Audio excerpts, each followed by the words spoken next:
बिस्मिल्लाहिर्रहमानिर्रहीम। अस्सलाम वालेकुम गाइस। आज हम एक्सरसाइज 3.6 का क्वेश्चन नंबर 2 सॉल्व करेंगे। चलें स्टार्ट करते हैं।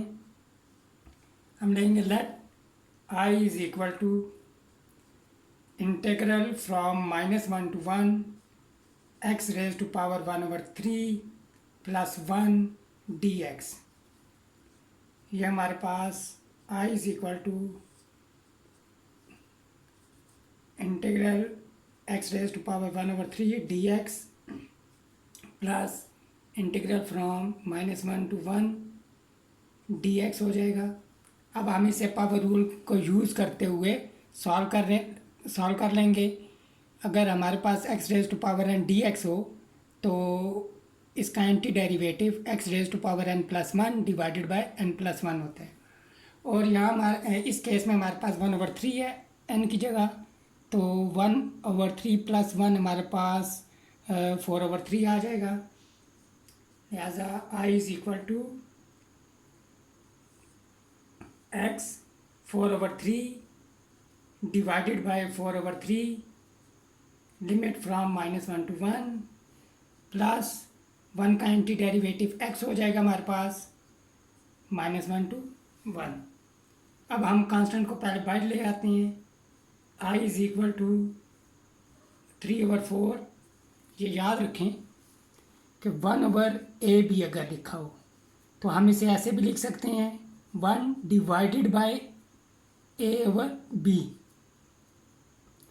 तो जब हम डिवीज़न के साइन को मल्टीप्लिकेशन में कन्वर्ट करते हैं तो ये यहाँ रेसिप्रोकल आ जाता है जो भी क्वांटिटी होगी।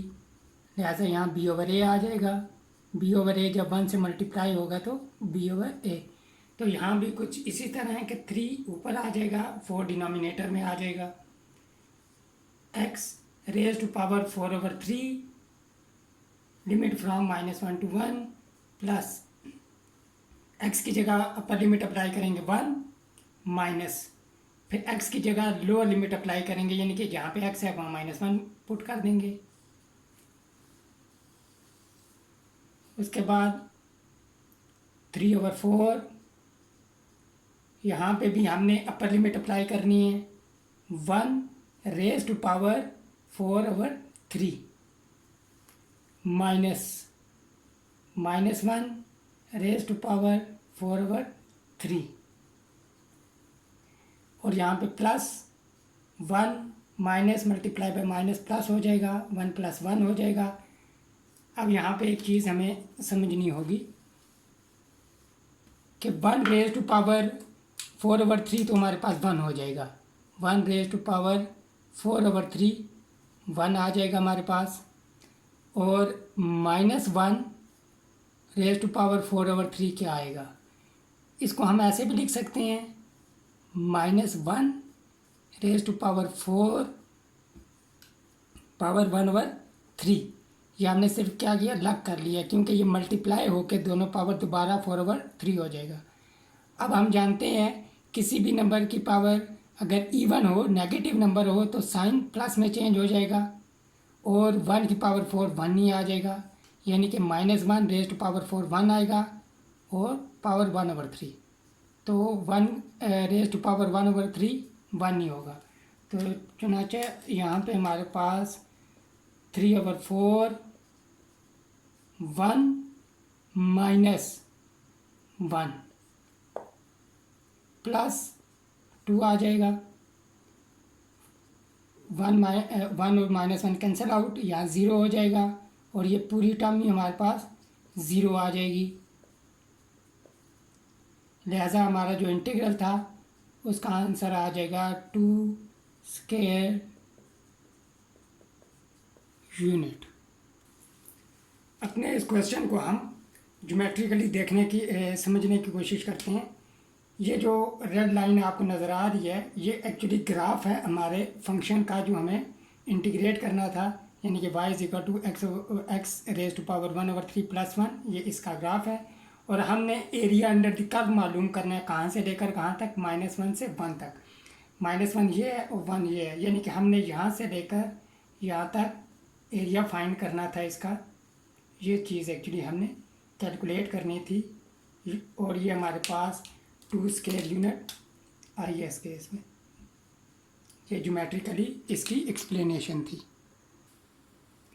अब हम क्वेश्चन नंबर 3 सॉल्व करते हैं। हम लेट लेंगे, let I is equal to integral from -2 to 0 1/2x - 1 whole square dx। अब हम इसको ऐसे भी लिख सकते हैं, डिनोमिनेटर से हम न्यूमरेटर में ले जाएंगे फंक्शन को,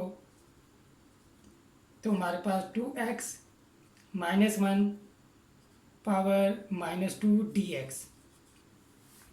अब हमने इस रूल के तहत, इस फार्मूला के तहत हमने कैलकुलेट करना है, इस फंक्शन का इंटीग्रल हमने कैलकुलेट करना है, या कंपेयर करें इन दोनों को।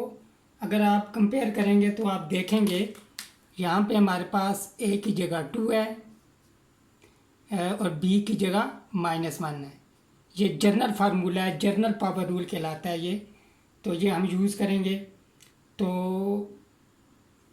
अप्लाई करें इस फार्मूला को, तो हमारे पास क्या हो जाएगा, I is equal to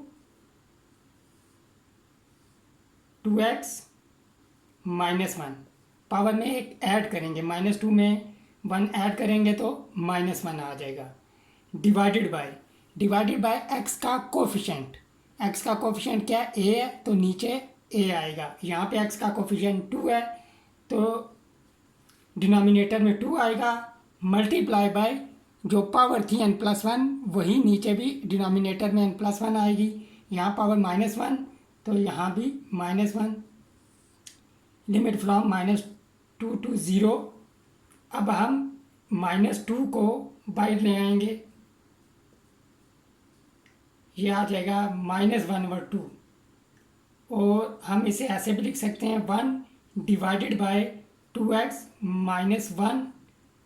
power हमारे पास पॉजिटिव हो जाएगी, इसे डिनोमिनेटर में ले आए, इसे बाहर ले आए। Limit from -2 to 0। I is equal to -1/2।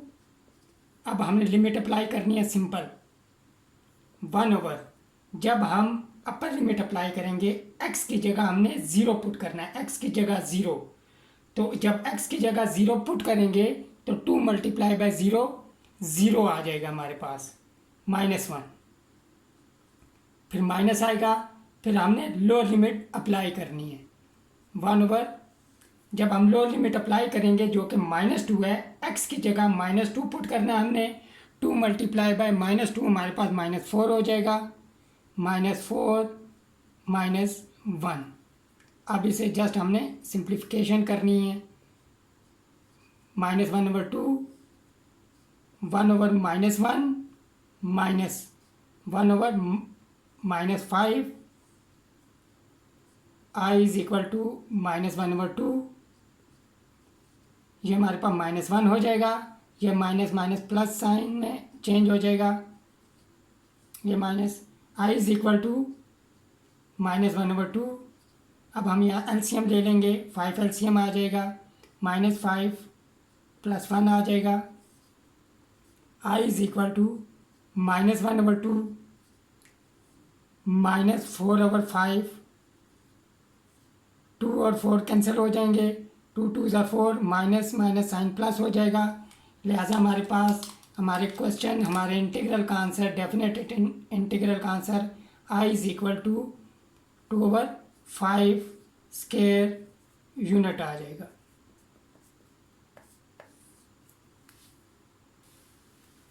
अब हम अपने क्वेश्चन को ज्योमेट्रिकली देखते हैं।